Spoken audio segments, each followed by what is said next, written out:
નમસ્કાર એસ્પિરન્ટ્સ મિત્રો, TAT secondary તેમજ ટાટ હાયર સેકન્ડરીની તૈયારી કરતા સ્વાગત છે તમારું આપણી પોતાની યુટ્યુબ ચેનલ વિદ્યા સંકુલ ગુજરાતીમાં.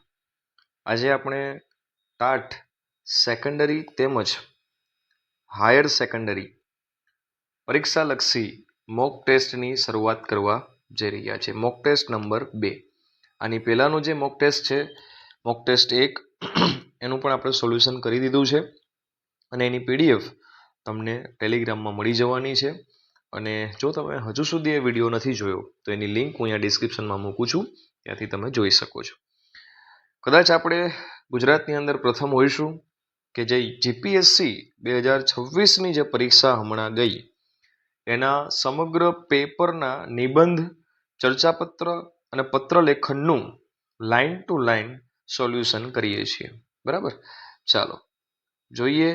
એની પહેલાં કોમેન્ટની અંદર #એજેસર થી આપણે શરૂઆત કરીએ. ચાલો, પ્રથમ નિબંધ છે. આશરે તમારે 300 જેટલા શબ્દોની અંદર નિબંધની શરૂઆત કરવાની છે, લખવાનો છે નિબંધ. અહીંયા પ્રિન્ટિંગ મિસ્ટેક છે, આવી થોડી ઘણી મિસ્ટેકો થતી હોય છે. બड़े बड़े देशों में ऐसी छोटी छोटी बातें होती रहती है संयोरिटा. ચાલો હવે આપણે શરૂ કરીએ. તો આજની ઘડી તે રળિયામણી આ જીપીએસસી 2026નો નિબંધ છે. સાહેબ આવું પૂછાય? જીપીએસસી પૂછાય, તમને કેમ ન પૂછાય? આપણે 2023માં પૂછાણું હતું, તમને ગામડું ગમે કે શહેર? અમને અમારા ઈને ગમે અમને ગમે, એવું તો ન કહેવાય ને ભાઈ. એટલે બધું લખવું પડે, બરાબર છે. ચાલો હવે આપણે શરૂ કરીએ. નરસિંહ મહેતાના સુપ્રસિદ્ધ ભક્તિપદ આજની ઘડી તે રળિયામણી, બરાબર, એ માત્ર એક ધાર્મિક કાવ્ય પંક્તિ નથી, પરંતુ માનવ જીવનમાં ક્ષણના ઉત્સવ, સકારાત્મકતા અને ભક્તિના આનંદને પ્રકટ કરતી શાશ્વત વિભાવના છે. જ્યારે પ્રભુના આગમનની આશા જાગે છે ત્યારે સમગ્ર વાતાવરણ મંગલમય બની જાય છે. આ જ સિદ્ધાંત આપણા રોજિંદા જીવનમાં પણ એટલો જ પ્રાસંગિક છે. વર્તમાન ક્ષણને સહર્ષ સ્વીકારી તેને ઉત્સવમાં બદલી નાખવાની કળા જ સાચું જીવન છે. મિત્રો, હું તમને આઈડિયા આપું છું, બરાબર. મારો નિબંધ છે એ એક્ઝેક્ટ 250થી 300 શબ્દોની વચ્ચે જ હશે.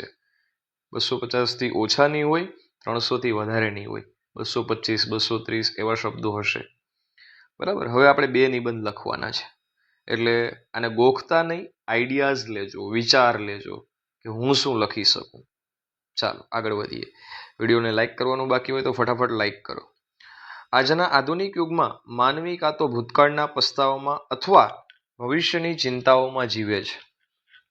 આ દોડધામમાં તે વર્તમાનની અમૂલ્ય ક્ષણોને ગુમાવી બેસે છે.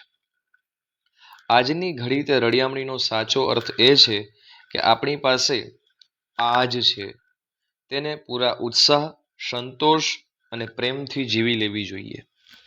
જીવનમાં જ્યારે કોઈ નાની સફળતા મળે, સગા સ્નેહીનું મિલન થાય કે કોઈ સત્કાર્ય કરવાની તક મળે, ત્યારે એ દરેક ક્ષણ આપણા માટે રળિયામણી બની જાય છે. એટલા માટે માનસિક શાંતિ અને આધ્યાત્મિક દ્રષ્ટિએ પણ વર્તમાનમાં જીવવું ખૂબ જ મહત્વપૂર્ણ છે. પ્રકૃતિ પણ આપણને આ જ શીખવે છે. ખીલેલું ફૂલ કે વહેતું ઝરણું પોતાની મસ્તીમાં આજની ક્ષણને જ ઉજવે છે. અંતે જો આપણે આપણી દરેક ક્ષણને ભક્તિ, સંતોષ અને સકારાત્મક ઉર્જાથી ભરી દઈએ તો જીવનનો પ્રત્યેક દિવસ છે એ ઉત્સવ બની રહેશે અને ખરા અર્થમાં કહી શકાશે કે આજની ઘડી તે રળિયામણી. અહીંયા આપણો પ્રથમ જે નિબંધ છે એ પૂર્ણ કરીએ છીએ. બીજો નિબંધ છે તો એકલો જાને રે. આ પણ જીપીએસસી 2026નો નિબંધ છે. મિત્રો, તમારા મિત્રો સુધી વિડીયોને શેર કરવાનું ભૂલતા નહીં. ચાલો આગળ વધીએ. કવિવર રવિન્દ્રનાથ ટાગોરનું સુપ્રસિદ્ધ ગીત જો તોર ડાક શું ને કેવું ના આશે તો બે એકલા ચાલો રે, એકલા ચાલો રે, એકલા ચાલો રે. એટલે કે માફ કરજો, તારી હાક સુણી કોઈ ના આવે તો એકલો જાને રે, એકલો જાને રે, એકલો જાને રે. એ આત્મનિર્ભરતા, દ્રઢ સંકલ્પ અને અડગ મનોબળનું અદ્ભુત પ્રેરણા ગીત છે. જ્યારે કોઈ વ્યક્તિ સત્ય, ન્યાય કે સત્કર્મના માર્ગે ચાલે છે ત્યારે શરૂઆતમાં તેને સમાજનો કે અન્ય લોકોનો સાથ મળતો નથી. આવી પરિસ્થિતિમાં હિંમત હાર્યા વગર પોતાના લક્ષ્ય તરફ આગળ વધવું એ જ સાચી વીરતા છે. અમને પણ ઘણા લોકો કોમેન્ટ્સ કરતા હોય, સાહેબ તમે તો કહેતા હતા કે અહીંથી પૂછાય છે ને ત્યાંથી ન પૂછાય તો આ તો ત્યાંથી. એટલે વિશ્વાસ રાખો, એકલા ચાલવાનો પ્રયત્ન કરો, સામેવાળો તમને આઈડિયા આપતો હોય છે, બાકી મૌલિકતા આપણી પોતાની હોય છે. ચાલો જોઈએ. ઇતિહાસ સાક્ષી છે કે જગતમાં જેટલા પણ મહાન પરિવર્તનો કે ક્રાંતિઓ થઈ છે, માફ કરજો, તેના પ્રણીતાઓએ શરૂઆતમાં એકલા જ ચાલવું પડ્યું હતું. મહાત્મા ગાંધી, અબ્રાહમ લિંકન કે નેલ્સન મંડેલા જેવા મહાનુભાવોએ લોક કલ્યાણના માર્ગે એકલા જ યાત્રા શરૂ કરી હતી અને બાદમાં આખો દેશ તેની પાછળ જોડાયો હતો. ભીડ હંમેશા આશ્વાસન આપે છે, પરંતુ તે આપણી આગવી ઓળખ અને સાહસને છીનવી લે છે. અને અંતે પોતાના આત્મવિશ્વાસ પર અડગ રહીને વિપરીત સંજોગોમાં સામે લડવું એ જ આ પંક્તિનો હાર્દ છે. જ્યારે આપણો ઉદ્દેશ્ય અને પવિત્ર સ્પષ્ટ હોય ત્યારે કોઈના સાથ સહકારની પ્રતીક્ષા કર્યા વિના એકલા હાથે જ સંઘર્ષની શરૂઆત કરી દેવી જોઈએ. એકલા ચાલવાની હિંમત રાખનાર વ્યક્તિ જ અંતે વિજયી બને છે અને સમાજને નવી દિશા ચીંધે છે. માટે એકલા ચાલો રે, એકલા ચાલો રે, એકલો જાને રે. છેલ્લે છે ત્રીજો નિબંધ, આંગળી ચીંધ્યાનું પુણ્ય. આ પણ જીપીએસસી 2026. જોઈએ. ગુજરાતી ભાષાની આ કહેવત આંગળી ચીંધ્યાનું પુણ્ય પરોપકાર અને માનવતાની ખૂબ જ સહજ છતાં ઊંડી વિભાવના રજૂ કરે છે. આ કહેવતનો અર્થ થાય છે કે જો આપણી પાસે કોઈને આર્થિક કે શારીરિક રીતે મોટી મદદ કરવાની ક્ષમતા ન હોય તો પણ કોઈ જરૂરિયાતમંદ વ્યક્તિને સાચો માર્ગ બતાવવો અથવા સાચી દિશા તરફ માર્ગદર્શન આપવું એ પણ એક મોટું પુણ્યનું જ કાર્ય છે. સમાજમાં એવા ઘણા લોકો હોય છે જેઓ અજ્ઞાનતા અથવા માહિતીના અભાવે મુશ્કેલી અનુભવતા હોય છે. ઉદાહરણ તરીકે કોઈ અજાણ્યા મુસાફરને રસ્તો બતાવવો, કોઈ ગરીબ વિદ્યાર્થીને યોગ્ય સરકારી યોજના કે સ્કોલરશિપની માહિતી આપવી, અથવા કોઈ બીમાર વ્યક્તિને યોગ્ય ડૉક્ટરની સલાહ આપવી. આ તમામ કાર્યોમાં કોઈ મોટો ખર્ચ થતો નથી. માત્ર યોગ્ય માર્ગદર્શન એટલે કે આંગળી ચીંધવી આપવાનું હોય છે. આ નાનકડો પ્રયાસ સામેવાળી વ્યક્તિના જીવનમાં મોટો બદલાવ લાવી શકે છે. અંતે આજના માહિતી અને ટેકનોલોજીના યુગમાં આ કહેવત વધુ પ્રાસંગિક બની છે. સાચી માહિતી શેર કરવી એ પણ પરોપકારનું જ એક સ્વરૂપ છે. માનવ ધર્મ એ જ શીખવે છે કે આપણી નાનકડી સહાય પણ નિસ્વાર્થ ભાવે હોવી જોઈએ. આમ સીધી રીતે મદદ ન કરી શકવાની સ્થિતિમાં પણ સાચી દિશા બતાવીને આપણે સમાજ પ્રત્યેનું આપણું દાયિત્વ નિભાવી શકીએ છીએ અને પુણ્યના ભાગીદાર બની શકીએ છીએ. તો મિત્રો, આવી રીતના આપણે 3 નિબંધ પૂરા કરીએ છીએ. હવે આપણે જોઈશું વિભાગ 2, જેની અંદર એક પત્ર છે અને આશરે 100 શબ્દોમાં આપણા ફોર્મેટ મુજબ આપણે બનાવ્યો છે. આ પણ તમને કહી દઉં, જીપીએસસી 2026માંથી જ લીધેલો છે, બરાબર. એટલે અમારા ઘરની કોઈ ઘંટીમાંથી બનાવેલો આ નિબંધ નથી. આ પણ જીપીએસસી 2026ના પેપરમાં જ છે. જોઈએ આપણે અબક જે આપણું ફોર્મેટ છે એ ફોર્મેટમાં આપણે કોઈ ચેન્જીસ લાવવાનો નથી, બરાબર. મેં આ બાજુનું એલાઇનમેન્ટ જાળવ્યું છે, તમે આ બાજુનું એલાઇનમેન્ટ પણ જાળવી શકો છો, બરાબર. જો નિબંધ ખાસ જોઈ લઈએ. શિયાળાની ઋતુમાં તંદુરસ્તી મેળવવાની જીવનશૈલી અંગે માર્ગદર્શન આપતો પત્ર. પ્રિય મિત્ર હાર્દિક, સપ્રેમ નમસ્કાર. આ પત્રના માધ્યમથી હું તને શિયાળાની ઋતુમાં સ્વાસ્થ્ય જાળવવાની જીવનશૈલી વિશે કેટલીક બાબતો જણાવવા માંગુ છું. આપણે જાણીએ છીએ કે શિયાળો એ વર્ષભરની તંદુરસ્તી અને નવી ઉર્જા મેળવવાની સર્વશ્રેષ્ઠ ઋતુ છે. આ દિવસોમાં આપણી પાચન શક્તિ મજબૂત બને છે અને તેથી પૌષ્ટિક આહાર લેવો ખૂબ જ ફાયદાકારક છે. આ ઋતુમાં રોજ સવારે વહેલા ઉઠીને વ્યાયામ, યોગ કે મોર્નિંગ વોક કરવાની ટેવ પાડવી જોઈએ. આહારમાં વસાણા સાથે અહીંયા લખું છું નીચેની તરફ, પ્રિન્ટિંગ મિસ્ટેક છે, ખજૂર, લીલા શાકભાજી, તાજા ફળો અને સૂકો મેવો સામેલ કરવો. પૂરતા પ્રમાણમાં નવશેકું પાણી પીવું જેથી શરીર હાઇડ્રેટેડ એટલે કે પાણીથી યુક્ત રહે. આ ઋતુમાં રાખેલી કાળજી આખું વર્ષ તંદુરસ્ત રાખશે. તારા સ્વાસ્થ્યનું ધ્યાન રાખજે. તારો પ્રિય મિત્ર અબક, જે તમે ઓલરેડી ઉપર લખેલું હોય તે. બરાબર. ચાલો હવે આગળ જોઈએ વિભાગ નંબર 3, જેની અંદર એક ચર્ચાપત્ર છે.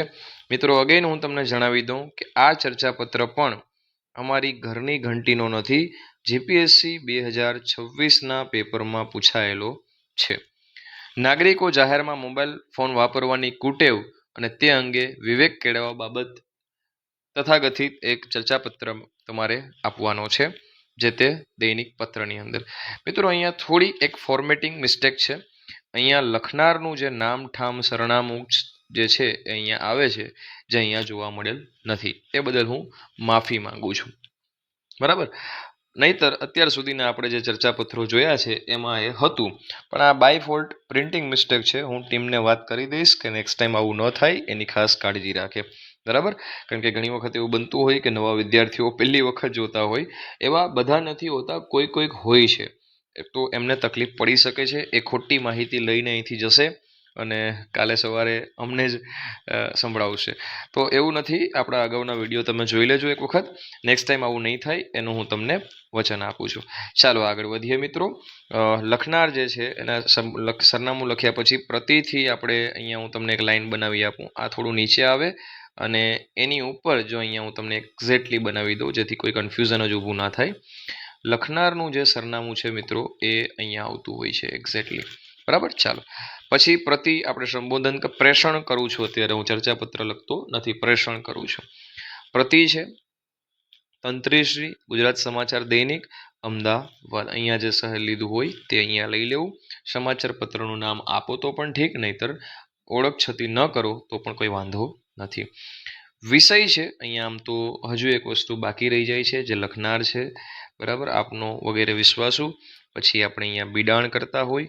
બિડાણની અંદર આપણું જે અખબાર છે એની અંદર પ્રકાશન અર્થે ચર્ચાપત્રની નકલ રવાના. પછી અહીંયા ડોટ લાઈન કરતા હોય અને હવે આપણે ચર્ચાપત્ર શરૂ કરતા હોય. આ વિષય છે એને આપણે બરાબર સેન્ટરમાં લખીએ અથવા તો આ રીતના લખીએ. જાહેરમાં મોબાઈલ ફોનના ઉપયોગ અંગે વિવેક કેળવવા બાબત ચર્ચાપત્ર. આદરણીય તંત્રીશ્રી, આપના લોકપ્રિય દૈનિક પત્રના વાચકોની મંચ કોલમમાં નીચે આપેલ ચર્ચાપત્ર પ્રકાશિત કરી નાગરિકોમાં જાગૃતિ લાવવા વિનંતી સહ. હવે પેલું બિડાણવાળી લાઈન આપણે અહીંયા લખી દઈએ અને પછીથી આપણું ચર્ચાપત્ર શરૂ કરીએ. બરાબર. ચાલો. જાહેરમાં મોબાઈલનો અતિરેક, વિવેક ગુમાવતો આધુનિક માનવી. આ આપણું શીર્ષક છે, ચર્ચાપત્રનું શીર્ષક છે. હવે આપણે શરૂ કરીએ. આજના ટેકનોલોજીના યુગમાં સ્માર્ટફોન આપણી અનિવાર્ય જરૂરિયાત બની ગયો છે, પરંતુ તેનો જાહેર સ્થળો પર બેફામ ઉપયોગ હવે ચિંતાનો વિષય બન્યો છે. બસ, ટ્રેન, હોસ્પિટલ કે ધાર્મિક સ્થળોએ લોકો મોટેથી ફોન પર વાતો કરે છે અથવા વિડીયો ચાલુ રાખે છે, જેનાથી આસપાસના અન્ય લોકોને ભારે અગવડતા પડે છે. રસ્તા પર ચાલતી વખતે કે વાહન ચલાવતી વખતે મોબાઈલનો ઉપયોગ અકસ્માતને નોતરે છે. જાહેર શિષ્ટાચાર અને વિવેક એ સભ્ય સમાજની ઓળખ છે. આપણે જાહેર સ્થળોએ ફોન સાયલન્ટ રાખવો અથવા ઇયરફોનનો ઉપયોગ કરવો જોઈએ. સોશિયલ મીડિયાના આભાસી જગતમાંથી બહાર આવી વાસ્તવિક સંબંધોને મહત્વ આપવું અને જાહેરમાં ડિજિટલ વિવેક કેળવવો એ આજના સમયની ભારે માંગ છે. શોર્ટ સ્વીટ ફોર્મેટ પ્રમાણે અને એકદમ અસરકારક આપણું આ ચર્ચાપત્ર અહીંયા પૂર્ણ કરીએ છીએ. તમે ઉપર નામ ન લખ્યું હોય તો નીચે પણ તમે ઓળખ છુપાવી શકો છો. લિખિતિન એક જાગૃત નાગરિકની નમ્ર વિનંતી અથવા તો લિખિતિન એક જાગૃત નાગરિક અને અબક અથવા ઉપર તમે જે તમારું નામ લખ્યું છે તે. હવે આપણે સંક્ષેપીકરણ તરફ આગળ વધીએ. જો મિત્રો આ સંક્ષેપીકરણના જે મુદ્દા છે એને આપણે શરૂઆતમાં આગળ વધારીશું. આ એક ફોર્મેટમાંથી લીધેલા છે. બરાબર. આ કોઈ જીપીએસસીની પરીક્ષામાં પૂછાયેલા મુદ્દાઓ હોઈ શકે છે. બરાબર. ચાલો આપણે આગળ વધીએ, જેનું 1/3 ભાગમાં આપણે સંક્ષેપીકરણ કરીશું. બરાબર છે મિત્રો. તો ચાલો શરૂ કરીએ. મહાસાગરના જળને કોઈ સીમા નથી. ધરતી અને આકાશનું મિલન થતું દેખાય છે. તે દૂરની રેખા સુધી વિસ્તરે છે. કોમેન્ટ સેક્શનમાં જણાવો કે જ્યાં ધરતી અને આકાશનું મિલન થાય એને શું કહેવાય. એના અતળ ઉડાણનો કોઈ તાગ નથી. એના કાળા ડિબાંગ જળ ચોમેર વિસ્તરે છે. કે આ મહાભયંકર ઝંઝાવાત જાગે છે ત્યારે ડુંગર જેવડા મોજા ઉછળે છે. એમાં ફસાયેલ માનવીની આશા મરી જાય છે, એની બુદ્ધિ હણાઈ જાય છે, એની શક્તિ ગુમ થઈ જાય છે અને છેવટે જેને કોઈ સહાય નથી તેવો તે ડૂબી જાય છે, મરી જાય છે. એ મહાસાગર જેવી જ ભયાનક નિરાશા છે. એને માપી શકાતી નથી, એનો તાગ લેવાતો નથી, એના તોફાનોનો પાર નથી. એથી એ વિનાશક પણ બને છે. એમાં ફસાયેલો માનવી તરફડે છે, વલખા મારે છે, શ્રદ્ધા ગુમાવી દે છે, હાથ પગ જોડીને બેસી રહે છે.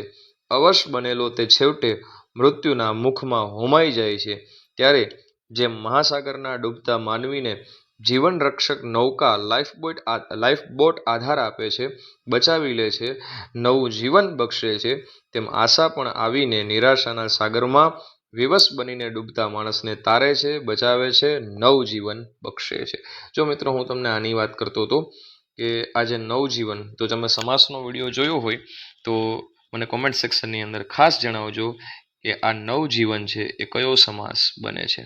આ કોઈ સંખ્યા નથી, અહીંયા નવ એટલે નવું થાય, એટલે ખાસ વિચારીને જવાબ આપજો.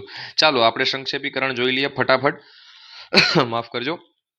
આશા નિરાશાના સાગરમાં લાઈફબોટ. સંક્ષેપીકરણ છે: મહાસાગર અગાધ, અસીમ અને તોફાની છે. તેમાં આવતા ભયાનક ઝંઝાવતોમાં ફસાયેલો માણસ અસહાય બનીને બુદ્ધિ અને શક્તિ ગુમાવે છે અને છેવટે મૃત્યુ પામે છે. આ જ રીતે જીવનમાં આવતી અતિ ભયાનક નિરાશા પણ વિનાશક હોય છે, જેમાં ફસાયેલો માનવી શ્રદ્ધા ગુમાવી બેસે છે અને પરાજિત થાય છે.